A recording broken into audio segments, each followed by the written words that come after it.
Hi hello ನಮಸ್ಕಾರ ಎಲ್ಲರಿಗೂ welcome to the my channel friends. ಇವತ್ತು ಹಳ್ಳಿ ಶೈಲಿಯಲ್ಲಿ ಮೊಳಕೆ ಕಟ್ಟಿರುವ ಕಾಳುಗಳಿಂದ ನಾವು ಉಪ್ಸಾರನ್ನು ಮಾಡೋಣ. ತುಂಬಾ ಟೇಸ್ಟಿಯಾಗಿರುತ್ತೆ. ಇದಕ್ಕೆ ಬೇಕಾಗಿರುವಂಥ ಪದಾರ್ಥಗಳು: ಮೊಳಕೆ ಕಟ್ಟಿರುವಂತಹ ಹಸಿರು ಕಾಳು, ಕಡಲೆಕಾಳು ಹಾಗೂ ಹುರುಳಿಕಾಳು 1 ಕಪ್ ತಗೊಂಡಿದ್ದೀನಿ. ಮೊಳಕೆ ಕಟ್ಟಿರುವಂಥ ಕಾಳುಗಳಲ್ಲಿ ಫೈಬರ್ ಕಂಟೆಂಟ್ ತುಂಬಾ ಹೆಚ್ಚಾಗಿದೆ. ಒಳ್ಳೆಯ ರೀತಿಯ ಪ್ರೋಟೀನ್ ನಮಗೆ ಸಿಗುತ್ತೆ. ಹೀರೆಕಾಯಿ 2 ತಗೊಂಡಿದ್ದೀನಿ, ಈ ರೀತಿ ಕಟ್ ಮಾಡ್ಕೊಂಡಿದ್ದೀನಿ. 3 ಹಸಿಮೆಣಸಿನಕಾಯಿ, 2 ಟೊಮೊಟೊ, 3 ಎಸಳು ಬೆಳ್ಳುಳ್ಳಿ ತಗೊಂಡಿದ್ದೀನಿ. 1 ಈರುಳ್ಳಿನ ಈ ರೀತಿ ಉದ್ದಕ್ಕೆ ಕಟ್ ಮಾಡ್ಕೊಂಡಿದ್ದೀನಿ. ಸ್ವಲ್ಪ ಕೊತ್ತಂಬರಿ ಸೊಪ್ಪು, ರುಚಿಗೆ ತಕ್ಕಷ್ಟು ಉಪ್ಪು. ಮಾಡುವ ವಿಧಾನ: ಸ್ಟವ್ ಆನ್ ಮಾಡಿದ್ದೀನಿ. ಸ್ಟವ್ ಮೇಲೆ ಪಾತ್ರೆ ಇಟ್ಕೊಂಡು ಅದಕ್ಕೆ ನೀರು ಹಾಕೋತಾ ಇದ್ದೀನಿ. ನೀರು ಸ್ವಲ್ಪ ಬಿಸಿ ಆಗಬೇಕು. ನೋಡಿ ಫ್ರೆಂಡ್ಸ್, ನೀರು ಕಾದಿದೆ. ಈಗ ಮೊಳಕೆ ಕಟ್ಟಿರುವಂಥ ಕಾಳುಗಳನ್ನು ನೀಟಾಗಿ ತೊಳೆದು ನೀರಿನಲ್ಲಿ ಹಾಕ್ತಾ ಇದ್ದೀನಿ. ಚೆನ್ನಾಗಿ ಕುದಿ ಬರಬೇಕು. ಈ ರೀತಿ ಮೊಳಕೆ ಕಟ್ಟಿರುವ ಕಾಳುಗಳನ್ನು ವಾರಕ್ಕೊಮ್ಮೆ ಆದ್ರೂ ಬಳಸಿದ್ರೆ ತುಂಬಾ ಒಳ್ಳೆಯದು. ಈರುಳ್ಳಿ ಹಾಕೋತಾ ಇದ್ದೀನಿ. ಹೀರೆಕಾಯಿಯನ್ನು ಕೂಡ ಹಾಕೋತಾ ಇದ್ದೀನಿ. ಟೊಮೊಟೊ, ಹಸಿಮೆಣಸಿನಕಾಯಿ ಹಾಗೂ ಬೆಳ್ಳುಳ್ಳಿನೂ ಕೂಡ ಹಾಕೋತಾ ಇದ್ದೀನಿ. ಟೊಮೊಟೊ ಹಣ್ಣು, ಹಸಿಮೆಣಸಿನಕಾಯಿ ಚೆನ್ನಾಗಿ ಬೆಂದ ನಂತರ ರುಬ್ಕೊಳ್ಳೋಣ. ಈ ರೀತಿ ಉಪ್ಸಾರು ಮುದ್ದೆಗೆ ಒಳ್ಳೆ ಕಾಂಬಿನೇಷನ್ ಅಂತ ಹೇಳ್ಬೋದು. ಹಳ್ಳಿ ಶೈಲಿಯಲ್ಲಿ ಮಾಡ್ತಿರೋದ್ರಿಂದ ತುಂಬಾ ಟೇಸ್ಟಿಯಾಗಿರುತ್ತೆ ಫ್ರೆಂಡ್ಸ್. ಹೀರೆಕಾಯಿ ಮೊಳಕೆ ಕಟ್ಟಿರುವ ಕಾಳುಗಳಿಗೆ ಒಳ್ಳೆ ಕಾಂಬಿನೇಷನ್ ಅಂತ ಹೇಳ್ಬೋದು. ತುಂಬಾ ಟೇಸ್ಟಿಯಾಗಿರುತ್ತೆ.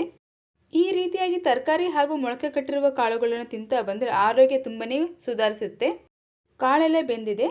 ಈಗ ರುಚಿಗೆ ತಕ್ಕಷ್ಟು ಉಪ್ಪು ಹಾಕೋತಾ ಇದ್ದೀನಿ. ಒಂದು 5 ನಿಮಿಷ ಕುದಿ ಬಂದರೆ ಸಾಕು. ಈಗ ನಾನು ಟೊಮೊಟೊ ಹಣ್ಣು, ಹಸಿಮೆಣಸಿನಕಾಯಿ, ಬೆಳ್ಳುಳ್ಳಿ ಎಲ್ಲವನ್ನು ಕೂಡ ತೊಗೊಂಡ್ಬಿಡ್ತಾ ಇದ್ದೀನಿ. ಸ್ವಲ್ಪ ತಣ್ಣಗಾದ ಮೇಲೆ ಮಿಕ್ಸಿಗೆ ಹಾಕೋತೀನಿ. ಟೊಮೊಟೊ, ಹಸಿಮೆಣಸಿನಕಾಯಿ ಎಲ್ಲ ಚೆನ್ನಾಗಿ ಬೆಂದಿರೋದ್ರಿಂದ ಒಳ್ಳೆ ಘಮ ಬರುತ್ತೆ. ರುಬ್ಬಿ ಹಾಕೋದ್ರೆ ಒಳ್ಳೆ ಟೇಸ್ಟ್ ಕೂಡ ಬರುತ್ತೆ. ಹಸಿಮೆಣಸಿನಕಾಯಿ ಬೇಡ ಅಂದರೆ ಒಣಮೆಣಸಿನಕಾಯಿ ಕೂಡ ಹಾಕೊಬಹುದು. ತುಂಬಾ ಟೇಸ್ಟಿಯಾಗಿರುತ್ತೆ. ನೋಡಿ ಫ್ರೆಂಡ್ಸ್, ಟೊಮೊಟೊ ಹಣ್ಣು, ಹಸಿಮೆಣಸಿನಕಾಯಿ, ಬೆಳ್ಳುಳ್ಳಿ ಎಲ್ಲವನ್ನು ಹಾಕ್ಕೊಂಡಿದ್ದೀನಿ. ಹಾಗೆಯೇ ಬೆಂದಿರುವಂಥ ಮೊಳಕೆ ಕಟ್ಟಿರುವ ಕಾಳನ್ನು ಕೂಡ ತಗೊಂಡಿದ್ದೀನಿ. ಇದೆಲ್ಲ ಮಿಕ್ಸಿ ಜಾರ್ಗೆ ಹಾಕೋತಾ ಇದ್ದೀನಿ. ಸ್ವಲ್ಪ ಕೊತ್ತಂಬರಿ ಸೊಪ್ಪನ್ನು ಹಾಕ್ಕೊಂಡು ರುಬ್ಕೋತೀನಿ. ನೋಡಿ ಫ್ರೆಂಡ್ಸ್, ಈ ರೀತಿಯಾಗಿ ರುಬ್ಕೊಂಡಿದ್ದೀನಿ. ಇದನ್ನು ಉಪ್ಸಾರಿಗೆ ಮಿಕ್ಸ್ ಮಾಡ್ತಾ ಇದ್ದೀನಿ.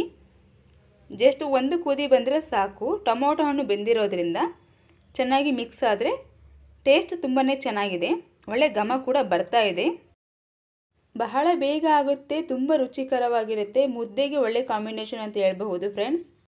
ಈ ರೀತಿಯಾದಂತಹ ಸಾಂಬಾರುಗಳನ್ನು ಮಾಡಿಕೊಟ್ಟಾಗ ವಿಟಮಿನ್ಸ್, ಪ್ರೋಟೀನ್ ಎಲ್ಲ ಕೂಡ ನಮಗೆ ಸಿಗುತ್ತೆ. ಚೆನ್ನಾಗಿ ನಾವು ನೀರಲ್ಲಿ ಕುದಿಸೋದ್ರಿಂದ ಈ ನೀರಿನಲ್ಲಿ ತುಂಬಾ ವಿಟಮಿನ್ಸ್ ಇದೆ ಅಂತ ಹೇಳ್ಬಹುದು. ರೆಡಿಯಾಗಿದೆ ಫ್ರೆಂಡ್ಸ್. ನಾನೀಗ ಒಂದು ಬಟ್ಲಿಗೆ ಸರ್ವ್ ಮಾಡ್ತಾ ಇದ್ದೀನಿ. ನೋಡಿ ಫ್ರೆಂಡ್ಸ್, ಕಾಳುಗಳು ಹದವಾಗಿ ಬೆಂದಿವೆ. ತರಕಾರಿನೂ ಕೂಡ ತುಂಬ ಚೆನ್ನಾಗಿ ಬೆಂದಿದೆ. ಟೊಮೊಟೊ ಹಣ್ಣನ್ನು ನಾವು ಬೇಯಿಸಿ ಹಾಕಿರೋದ್ರಿಂದ ಒಳ್ಳೆ ಘಮ ಬರ್ತಾ ಇದೆ. ರುಚಿಗೆ ನಮಗೆ ಹಸಿಮೆಣಸಿನಕಾಯಿ ಹಾಕಿದ್ದೀವಿ, ಹಾಗೆ ಬೆಳ್ಳುಳ್ಳಿ ಕೂಡ ಯೂಸ್ ಮಾಡಿದ್ದೀವಿ. ತುಂಬಾ ಯಮ್ಮಿಯಾಗಿದೆ. ನೋಡಿರಲ್ಲ ಫ್ರೆಂಡ್ಸ್, ದಿಢೀರಾಗಿ ಹಳ್ಳಿ ಶೈಲಿಯಲ್ಲಿ ಮಾಡುವಂತಹ ಮೊಳಕೆ ಕಟ್ಟಿರುವಂಥ ಉಪ್ಸಾರನ್ನು. ಇವತ್ತಿನ ರೆಸಿಪಿ ನಿಮಗೆಲ್ಲ ಇಷ್ಟ ಆಗಿದ್ರೆ ಲೈಕ್ ಮಾಡಿ, ಶೇರ್ ಮಾಡಿ. ಹೆಚ್ಚಿನ ರುಚಿಕರವಾದ ಅಡುಗೆಗಳಿಗಾಗಿ ನಮ್ಮ ಚಾನಲನ್ನು ಸಬ್ಸ್ಕ್ರೈಬ್ ಮಾಡ್ಕೊಳ್ಳಿ. Thank you for watching friends.